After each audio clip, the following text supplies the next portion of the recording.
High, how is going on? আশা করছি আপনারা সবাই ভালো আছেন। আজকে আপনাদেরকে দেখাবো iOS 19 এ আসলে কি ফিচার থাকতেছে।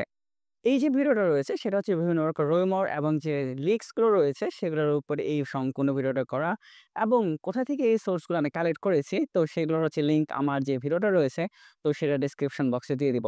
iOS 19 যেটা রয়েছে আপনারা যতটুকু জানতে পেরেছি হয়তোবা জুন মাসের ৯ তারিখের দিকে iOS 19 এর যে বেটা ভার্সনটা রয়েছে সেটা হয়তোবা পেয়ে যাব। এছাড়াও এখানে আরেকটা হতাশাজনক বিষয় রয়েছে সেটা হচ্ছে iPhone 10s এ iOS 19 যে আপডেটটা রয়েছে সেটা থাকার কথা থাকলেও কিন্তু আসলে আমরা হচ্ছে iOS 11 সিরিজ এবং তার যে উপরে যে মডেলগুলো রয়েছে, সেখানে হচ্ছে আমরা iOS 19 পাবো।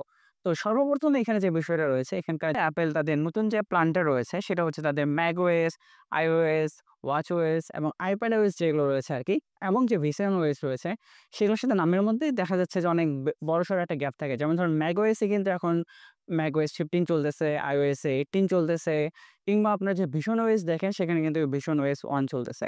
তো তারা চাচ্ছে যে হচ্ছে তাদের যে নামগুলো রয়েছে সেগুলো হচ্ছে সালের সাথে মিল রেখে তারা হচ্ছে প্যারালাল ভাবে তারা রাখতে যাচ্ছে।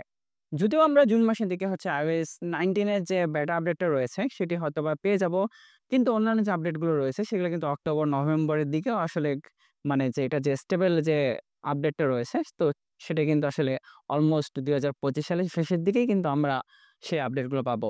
তো সেই অনুযায়ী তারা হচ্ছে সালের সাথে মিল রেখে তারা হচ্ছে এখন থেকে যতগুলো তাদের অপারেটিং সিস্টেম গুলো রয়েছে, তো সেক্ষেত্রে তাদের নামগুলো থাকবে হচ্ছে iOS 26, macOS 26, watchOS 26 এবং যে হচ্ছে তাদের visionOS টা রয়েছে সেটাও 26 থেকে হতে যাবে।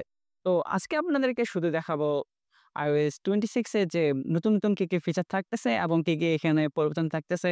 তো সেইগুলো বিষয় নিয়ে হচ্ছে আজকে আপনাদেরকে বিস্তর আলোচনা করে দেখাবো। সর্বপ্রথম যে এখানকার যে ভিজুয়ালাইজেশন বা ভিজুয়াল যে ইফেক্ট গুলো রয়েছে মানে হচ্ছে আমরা চোখের সামনে যে জিনিসগুলো দেখতে পারি আরকি। তো সেখানে একটা অনেক বড়সড় পরিবর্তন থাকতেছে আরকি iOS 7 এর পর। এখানে তারা যে হচ্ছে যে UI টা ক্লাস ম্যাটেরিয়াল তারা ইউজ করেছে। মানে হচ্ছে আমরা এখানকার যে OS টা দেখবো আরকি তার সাথে আমরা কিভাবে ইন্টারেক্ট করতেছি বা হচ্ছে আমরা তার সাথে কিভাবে বিহেভ করতেছি সেটা হচ্ছে অনেকটা গ্লাস ইফেক্ট এর মাধ্যমে আমরা হচ্ছে এখনকার যে নতুন iOS টা রিলিজ হবে আরকি। তো সেটা কিন্তু আসলে আমরা দেখতে পারবো। তারপরে এর পরবর্তী যে বিষয়টা রয়েছে আরকি সেটা হচ্ছে আইকন। শুরুর দিকে হচ্ছে iOS 19 অথবা iOS 26 এর যে হচ্ছে আইকন গুলো রয়েছে, সেগুলোর হচ্ছে কথা ছিল যে মানে অনেকটা রুমর আসতেছিল যে সেই আইকন গুলো আসলে রাউন্ড শেপ হবে। মানে হচ্ছে macOS বলেন বা হচ্ছে অন্যান্য যে Apple এর ডিভাইস গুলো রয়েছে, মানে হচ্ছে Vision OS যেটা রয়েছে সেটাকে কপি করার জন্য। কিন্তু আসলে সেই জিনিসটা হচ্ছে না। তারা হচ্ছে তাদের আগের যে স্কয়ার আইকনটা রয়েছে, সেই শেপটাই থাকতেছে। স্কোয়ার ঠিক না মানে হচ্ছে আপনাদের স্কোয়ারের সাইডের দিকে হচ্ছে রাউন্ডেড শেপ করে থাকে আরকি। তো সেটা থাকতেছে। তো এখানে আরেকটা মানে বড়সড় পরিবর্তন হলো হচ্ছে আপনারা যখন এই আইকন গুলোর সাথে রিঅ্যাক্ট করবেন বা হচ্ছে ইন্টারেক্টিং করতে যাবেন আরকি, তখন কিন্তু তাদের যে আইকনের যে শেপ গুলো রয়েছে সেগুলো কিন্তু আগের থেকে একটু রাউন্ডার হয়ে যাবে। তারা এখানে হচ্ছে একটা অ্যানিমেশন এড করে এখানকার যে আপনার যে ইন্টারেক্টিভ বা যে ফ্লুইডিটি রয়েছে আরকি, তো সেটা আসলে তারা বাড়াতে চাচ্ছে।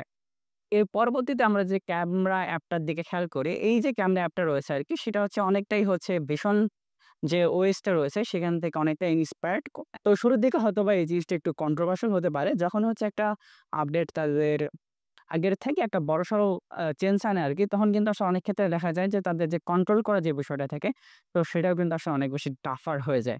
যেমন ধরুন 17 থেকে হচ্ছে যখন আমরা iOS 18 এ যখন জাম্প করি, তো এখানকার যে গ্যালারি অ্যাপ্লিকেশনটা রয়েছে, আপনারা হয়তোবা জানেন যে হচ্ছে আগে গ্যালারি অ্যাপটার সাথে যারা অভ্যস্ত ছিলেন, যখন হচ্ছে আপনার iOS 18 এ আসলেন, তখন কিন্তু অনেকের ক্ষেত্রেই কিন্তু iPhone এ যে গ্যালারি অ্যাপটা রয়েছে, তো সেটা কিন্তু অনেকের ক্ষেত্রে সেটা অনেকটা অড লাগতে শুরু করতেছিল আরকি।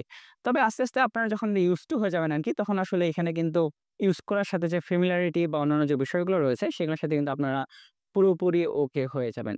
এর পরবর্তী যে বিষয়গুলো রয়েছে, সেগুলো হচ্ছে এখানকার যে আপনাদের সিস্টেম অ্যাপ্লিকেশন গুলো রয়েছে। সিস্টেম অ্যাপ্লিকেশন আপনারা বিভিন্ন রকম টগল বলেন বা হচ্ছে আপনারা যে সেকশন বলেন বা হচ্ছে আপনারা কিভাবে হচ্ছে ব্যাক করবেন বা ফরওয়ার্ড এ যাবেন, সেক্ষেত্রেও কিন্তু আসলে এখানে একটা বড়সড় পরিবর্তন থাকতেছে। তারা আসলে চাচ্ছে হচ্ছে macOS বলেন বা iPadOS বলেন বা হচ্ছে visionOS বলেন, তাদের যে একটা ভিজুয়ালাইজেশন বা তাদের যে একটা আইডেন্টিটি রয়েছে, তারা হচ্ছে সেখানে হচ্ছে একটু সিমিলার রাখতে চাচ্ছে।